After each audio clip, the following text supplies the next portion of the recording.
Hey everybody, in today's video I'm going to be unboxing my latest purchase from Amazon. This is the Baofeng USB programming cable.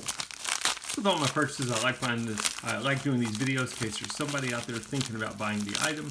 They want to get an idea of what does it look like when it comes in, etc. And just to remember items I've purchased in the past, here we go. I will link the item accordingly in case you are interested. Hopefully you can see this okay.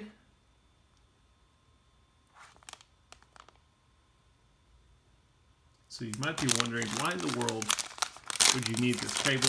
If you're into ham radios, you probably know this already, but you can use this cable basically to program your Baofeng radios and change the channels that they come with by default. I'm going to be using it on this one. This one has a couple channels up here.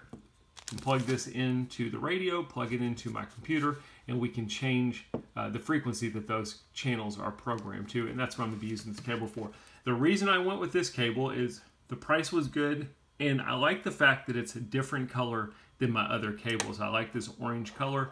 When I've got it laying with a bunch of cables, or if I need to grab it, it should stand out to where I know that's the cable I need versus going through 10 other cables to try and find it. So not a whole lot to show you because it is just a cable, but nonetheless, that is a quick unboxing video. I hope it helped.